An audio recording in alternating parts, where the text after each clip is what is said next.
This is Memoirs of a Twisted Mind. I am your host, Eddie Stanley. Today, I want to talk about cancel culture. Yeah, I know that this is going to be a tough pill to swallow because cancel culture is pretty much everywhere. Um, just for doing this episode, I might get canceled for something I may say and be held accountable for what I say, and there's always repercussions. The reason why cancel culture is the way it is because everybody is so easily offended. Granted, I understand that we live in a time where you need to automatically respect me as a person. So, are you willing to give that respect back? Because how I was taught, to give respect, you have to give, which means that if you don't give it, therefore you don't deserve it, which means that you shouldn't be entitled to it. There go that big word again, entitlement. All right, anyway, I'm just looking at it. That's why I make it a mission to make the world a better place by saying, hey, how you doing, brother? How you doing, sister? Oh, how can I help? Oh, excuse me. But, that's a lost concept. We don't have to deal with that. And yes, you should be held accountable, and there's no such thing as second chances. Unless it happens to you, then you want somebody to forgive. Oh, I made a mistake. I shouldn't have said that. I wasn't in my right state of mind. Yeah. Everybody has them. That's what make us human. That's what make us Homo sapiens. Yeah, didn't think I knew that word.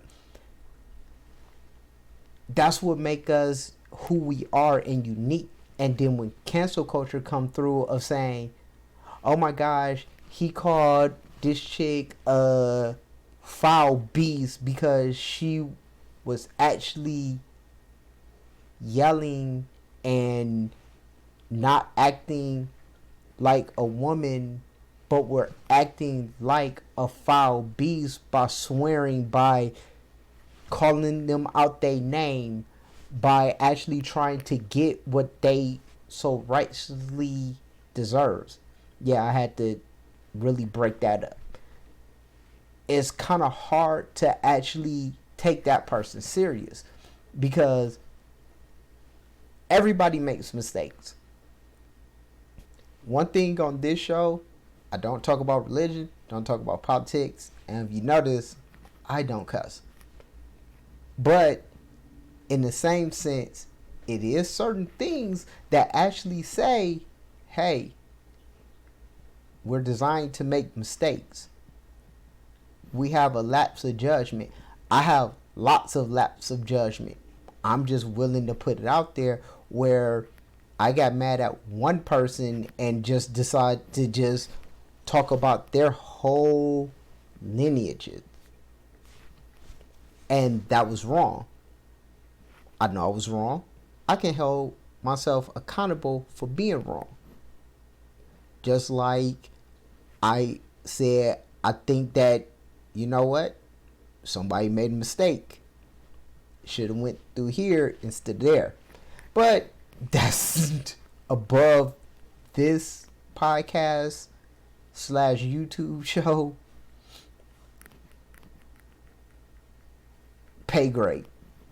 Yeah, I couldn't think of something intelligent. But anyway, my experiences with dealing with cancel culture, for instance, I went on a date and it was so funny because like we were talking about certain comedians and like how funny the comedians were, how this, how that, and then she dropped the bombshell.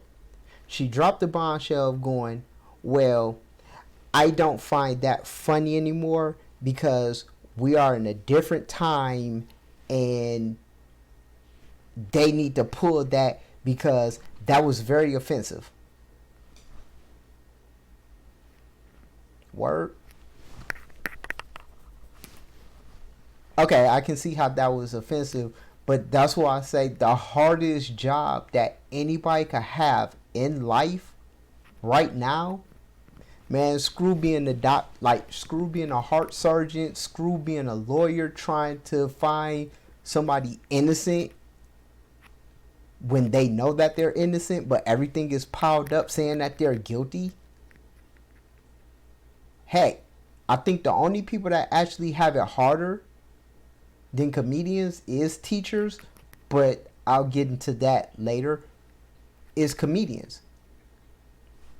They build their success off being funny. They build their success off being truthful, but in a joking way to make you laugh and go, oh, I need to think about that.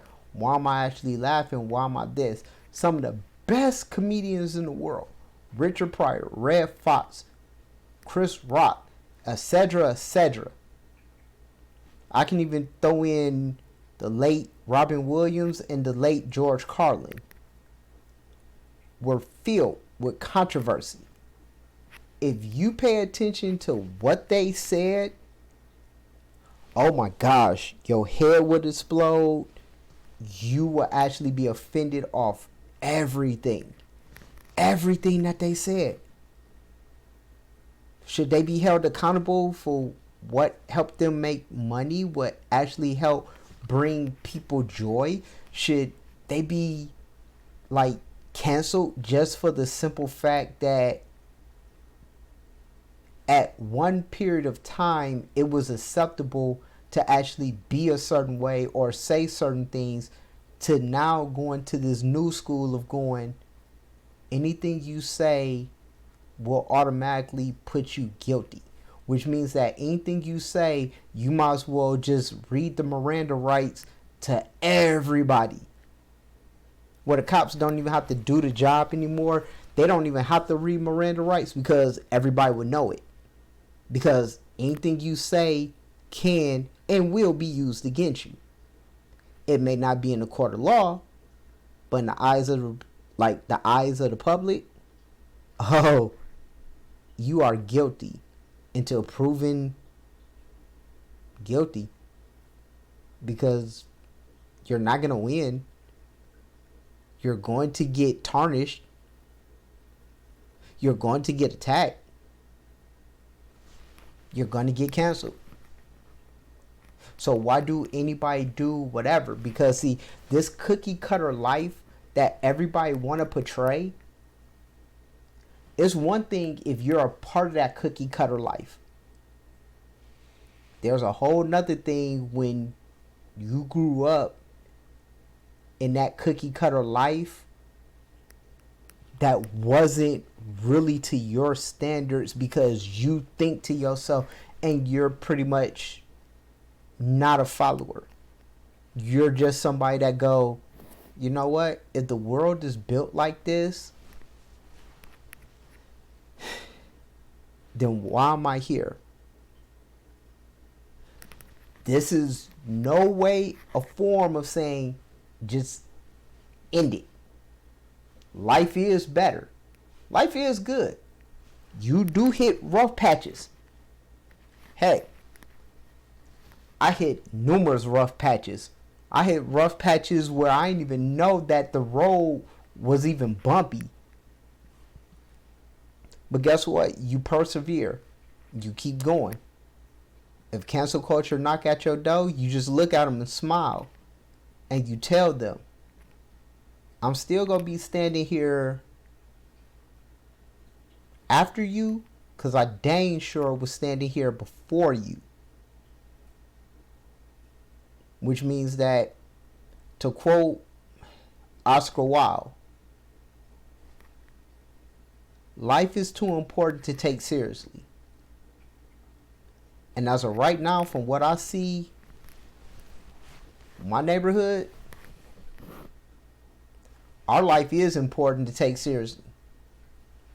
But for the cancel culture people, nah. Life is too serious to take important, to actually make it important. Because why? Why even try? when you got a twisted person like me that's going to say whatever I want within the guidelines of, the platforms, and pretty much just give my little twisted view of everything that I see. Oh, what? I'm supposed to keep talking? You still here? Thanks.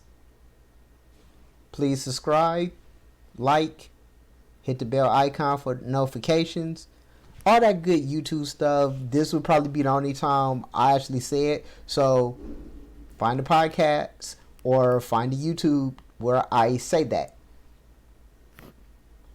It's been one.